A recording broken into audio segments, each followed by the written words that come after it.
قال الله تبارك وتعالى في القرآن الكريم والفرقان الحميد فأعوذ بالله من الشيطان الرجيم بسم الله الرحمن الرحيم وأقم الصلاة طرفي النهار وزلفا من الليل إن الحسنات يذهبن السيئات ذلك ذكرى للذاكرين الہی دے مجھے طرز تکلم میری آواز کو تو روشنی دے الہی دے مجھے طرز تکلم میری آواز کو تو روشنی دے مجھے افکار صالح کر عطا میری تقریر کو تو روشنی دے محترم سامعین کرام حاضرین جلسہ میں آج کے اس مبارک موقع پر اسلام کی ایک اہم عبادت نماز کے متعلق کچھ عرض کرنا چاہتا ہوں۔ اسلامی عبادت کے اندر نماز کو بہت اہمیت حاصل ہوئی ہے۔ نماز پڑھنے والوں کے لیے بڑے بڑے ثواب قرآن اور حدیث کے اندر آئے ہیں، اور جو لوگ نماز نہیں پڑھتے، نماز کی طرف توجہ نہیں دیتے اور نماز سے لاپرواہی برتتے ہیں اور بغیر کسی معقول عذر کے نماز جیسی چیز کو ترک کر دیتے ہیں،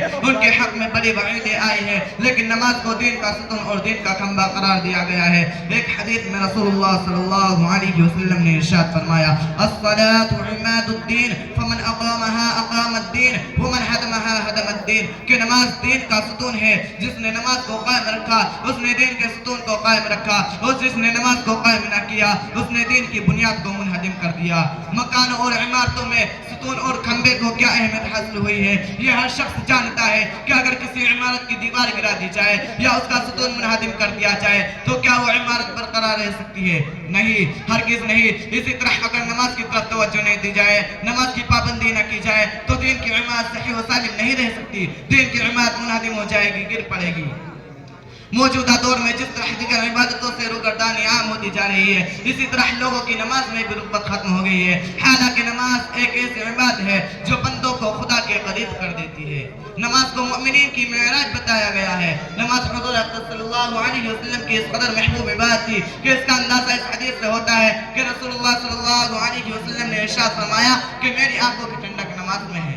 اس حدیث سے صاف صاف پتہ چلتا ہے کہ جو لوگ نماز نہیں پڑھتے وہ اچھا کام نہیں کرتے، ایسے لوگ براہ راست حضرت صلی اللہ علیہ وسلم کی اظہار ثانی کا سبب بنتے ہیں۔ اور کون ایسا بدنصیب مسلمان ہے جو دانستہ اور جان بوجھ کر حضور اقدس صلی اللہ علیہ وسلم کو تکالیف دینے اور اظہار ثانی کا تصور بھی کر سکے؟ مگر افسوس کی بات یہ ہے کہ آج نماز کو ترک کر کے مسلمانوں کی ایک بڑی اکثریت آقا نامدار صلی اللہ علیہ وسلم کو ایسا پہنچا رہی ہے۔ ایک حدیث سے یہ بھی پتا چلتا ہے کہ قیامت کے دن سب سے پہلے نماز کے متعلق سوال ہوگا کہ تم نے نماز کی پابندی کی یا نہیں، تم نے نماز کو قائم رکھا یا نہیں۔ محترم سامعین کرام، میں نے خطبے میں جو آیت تلاوت کی تھی اس کا ترجمہ یہ ہے کہ دن کے دونوں کناروں میں نماز کی عادت ڈالو اور رات کے ٹکڑوں میں بے شک نیکیاں برائیوں سے روک دیتی ہے۔ یہ نصیحت ہے، نصیحت حاصل کرنے والوں کے لیے۔ اس آیت سے معلوم ہوتا ہے کہ اگر نماز کی پوری خشوع و خضوع کے ساتھ پابندی کی جائے تو نماز ایک ایسی نیکی اور ایسا عمل ہے کہ جس کے نتیجے میں نماز پڑھنے والے انسان سے بہت سی خرابیاں اور بہت سی برائیاں دور ہو جائیں گی۔ قرآن ہی میں اللہ تبارک و تعالیٰ کا ارشاد ہے ان الصلاة تنہا عن الفحشاء والمنکر، کہ بے شک نماز برائی اور غلط کاموں سے روک دیتی ہے۔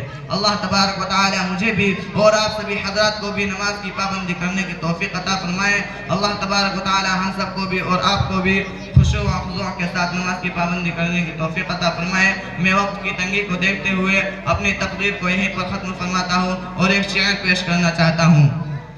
جذبات میں آ کر اے لوگو قدرت سے لڑائی مت کرنا، جذبات میں آ کر اے لوگو قدرت سے لڑائی مت کرنا، یہ حافظ قرآن رب کے ولی ہے ان کی برائی مت کرنا۔ السلام علیکم ورحمۃ اللہ وبرکاتہ۔